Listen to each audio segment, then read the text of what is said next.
പ്രശസ്ത cinema serial താരം അനീഷ് രവിചേട്ടനാണ് നമ്മുടെ കൂടെ ഇപ്പോൾ ട്രൂവിഷനിൽ ചേരുന്നത്. നമുക്ക് കലോത്സവ വിശേഷങ്ങൾ ചോദിച്ചറിയാം. കലോത്സവത്തെ കുറിച്ച് എന്താണ് പറയാനുള്ളത്? വലിയ സന്തോഷമാണ്, വളരെ സന്തോഷമാണ്. നമ്മുടെ തിരുവനന്തപുരം അതിനുവേണ്ടി ഭാഗ്യം ചെയ്തു. കാരണം നമുക്കെപ്പോഴും തിരുവനന്തപുരത്തുകാർക്ക് എപ്പോഴും അഭിമാനമാണ്. കാരണം ഇപ്പോൾ IFFK കഴിഞ്ഞേ ഉള്ളൂ.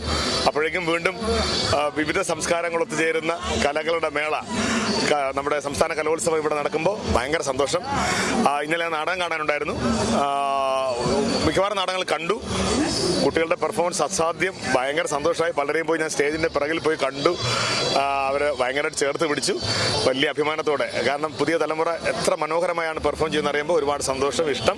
അപ്പോൾ ഇന്ന് രാവിലെ, ഇന്നിപ്പോൾ അവസാനിക്കുകയാണല്ലോ, അപ്പോൾ ഇന്ന് വന്ന് ഒന്നുകൂടി ഒരു ഓട്ടപ്രദർശനം നടത്തിയിട്ട് തിരികെ പോകും, ബാക്ക് ടു നമ്മുടെ ജോലിയിലേക്ക് പോകും.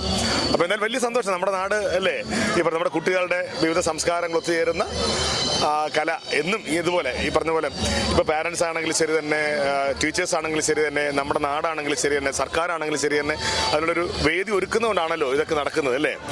ഒരുപാട് അഭിമാനം, സന്തോഷം. തവണ കലാകിരീടം ആര് നേടുമെന്നാണ് വിചാരിക്കുന്നത്? അത് ഇന്നലെ എന്നോട് നാടകം കഴിഞ്ഞപ്പോൾ ഒരാൾ ചോദിച്ചു, ഇവർക്ക് എങ്ങനെ ഗ്രേഡിന്റെ അനുസരിച്ചിലാണല്ലോ നാടകം കളിക്കുന്നത്, അപ്പോൾ എങ്ങനെയാണല്ലോ. അപ്പോൾ ഞാൻ പറഞ്ഞു, ഈ കുട്ടികളുടെ പെർഫോമൻസ് സത്യം പറഞ്ഞാൽ മാർക്ക് ഇടാൻ പറ്റാത്ത തരത്തിലുള്ള പെർഫോമൻസ് അവർ കാണിക്കുക. അതിനൊരു മാർക്ക് ഇട്ട് മാറ്റി നിർത്തേണ്ടവരല്ല അവർ. പിന്നെ നമുക്കറിയാം, ഒരു മത്സരം ആകുമ്പോൾ സ്വാഭാവികമായിട്ടും ഒരു 1ാം സ്ഥാനം, 2ാം സ്ഥാനം, 3ാം സ്ഥാനം അങ്ങനെയൊക്കെ വേണ്ടതാണ്. അതിലും പ്രശ്നങ്ങൾ ഉള്ളതുകൊണ്ടാണ് ഇപ്പോൾ ഗ്രേഡ് കൊടുക്കുന്നത്. അപ്പോൾ ഈ പറഞ്ഞ പോലെ ഏത് മക്കം കിട്ടിയാലും വലിയ സന്തോഷം. കാരണം അതിങ്ങനെ മാറി മാറി വരട്ടെ. ഒരു പ്രാവശ്യം കിട്ടുന്നവർക്ക് അടുത്ത പ്രാവശ്യം അടുത്തവർക്ക് ഓപ്പർച്യൂണിറ്റി വരട്ടെ എന്ന് പ്രാർത്ഥിക്കുന്നു. ഫലം എന്താണെന്ന് അറിയില്ല, ഉച്ച കഴിയുമ്പോൾ അറിയാൻ പറ്റും. എന്തായാലും നല്ലത് മാത്രം സംഭവിക്കട്ടെ എന്ന് പ്രാർത്ഥിക്കുന്നു. Thank you guys, thank you for all your support. December 25-ന് ഷോപ്പ് ആൻഡ് ഷോപ്പ്.